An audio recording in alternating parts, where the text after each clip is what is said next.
বাচ্চাদের খুব অল্প সময়ে ওজন বাড়াতে চাইলে এইভাবে নুডলস দিয়ে খিচুড়ি রান্না করে খাওয়ান। বাচ্চারা অনেক মজা করে খাবে আর সে সাথে রান্না করতে লাগবে মাত্র 5 মিনিট। এজন্য আমাদের লাগবে নুডলস। আপনারা আপনাদের বাচ্চাকে যেই নুডলস খাইয়ে অভ্যস্ত সেই নুডলসটাই নিতে পারেন।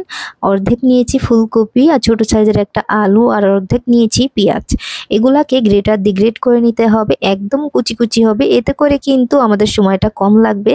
আর আপনারা এখানে যে কোনো ধরনের সবজি কিন্তু অ্যাড করতে পারবেন। গাজর, মিষ্টি কুমড়া, ফুলকপি যেটাই থাকুক না কেন বাসায় সেটাই দিতে পারবেন। এভাবে করে যদি নুডলস আপনি রান্না করে বাচ্চাকে খাওয়ান তাহলে দেখবেন বাচ্চার ওজন বাড়াতে সাহায্য করবে, বাচ্চার মেধা শক্তি বাড়াতে সাহায্য করবে, খুব দ্রুত লম্বা হতেও কিন্তু সাহায্য করবে। অনেক বাচ্চারাই আছে যারা খিচুড়ি খেতে চায় না, যারা ডিম খেতে চায় না। এখানে সব ধরনের পুষ্টিগুণই আছে, কিন্তু আপনি যদি এই সেম প্রসেসে যদি রান্না করেন তাহলে কিন্তু বাচ্চা অনেক অনেক মজা করে খাবে। তারপরে হচ্ছে নুডলস আর সবজিগুলা 2 থেকে 3 মিনিটের মতো সিদ্ধ করে নিলেই হবে। এখন হচ্ছে উঠিয়ে নেব, উঠিয়ে ঠান্ডা পানি দিয়ে ভালোভাবে ধুয়ে এক সাইডে রেখে দিয়েছি। তারপর দিয়ে দিচ্ছি এখানে আধা চামচের মতো ঘি। আপনারা চাইলে কিন্তু তেলটা দিতে পারেন, তবে তেলটা কিন্তু বাচ্চার শরীরের স্বাস্থ্যের জন্য সেরকম একটা ভালো হয় না, সেজন্য কিন্তু ঘিটা দিতে পারলে সব থেকে ভালো হয়। এই তো এখন সবজিগুলা আর নুডলসগুলা দিয়ে হালকা একটু ভেজে নেব। 2 মিনিটের মতো ভাজা হয়ে গেলে এখানে নর্মাল যে পানি আছে সেটা দিয়ে দিচ্ছি পরিমাণ মতো। পানি দেওয়া হয়ে গেলে সামান্য পরিমাণে একটু হলুদের গুঁড়া দিতে হবে আর সামান্য একটু লবণ দিয়ে দিব। তারপর দিয়ে দিব এখানে সামান্য পরিমাণে একটু গোলমরিচের গুঁড়া।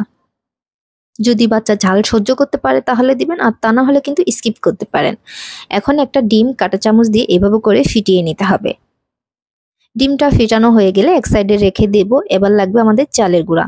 আমি এখানে 1 চামচের মতো শুকনা চালের গুঁড়া দিয়ে দিলাম আর দিয়ে দেব সামান্য একটু পানি। পানি দিয়ে মিক্স করে নিচ্ছি।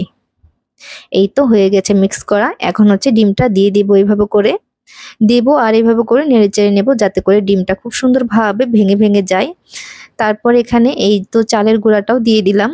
তো এখানে বেশি চালের গুঁড়া দেওয়ার দরকার নাই, 1 চামচের মতো গলিয়ে দিলেই কিন্তু হয়ে যাবে। আর এখানে আমি নুডলসের মশলা কিন্তু দিচ্ছি না, কারণ নুডলসের মশলা বাচ্চাকে না দেওয়াই ভালো। আমার নিজের হাতে মশলা বানানো সেটা একটু দিয়েছি, অল্প একটু। তো আমি সবসময় চেষ্টা করি নিজের হাতে বানানো যে মশলা সেটাই দেওয়ার। তো নুডলসের মশলা আসলে সেরকম বাচ্চাকে না দেওয়াই ভালো, বাচ্চার অনেক ক্ষতি হয়ে যায়, পেট খারাপ হয়ে যেতে পারে, অনেক ধরনের সমস্যা হতে পারে। যাই হোক, এই তো কথা বলতে বলতে খিচুড়িটা কিন্তু রেডি হয়ে গেছে।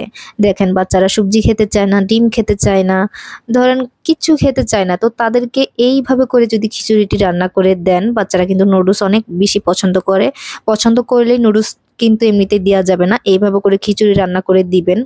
আর অনেক সময় অনেক মায়েরা কিন্তু স্যুপ রান্না করে দেয়, স্যুপটা রান্না করে দিবেন না, কারণ নুডলসের মধ্যে অনেক ধরনের ময়লা থাকতে পারে, ব্যাকটেরিয়া থাকতে পারে। সেজন্য এইভাবে রান্না করে দিবেন, দেখবেন বাচ্চার শরীর স্বাস্থ্য ভালো থাকবে, অনেক মজা করে খাবে।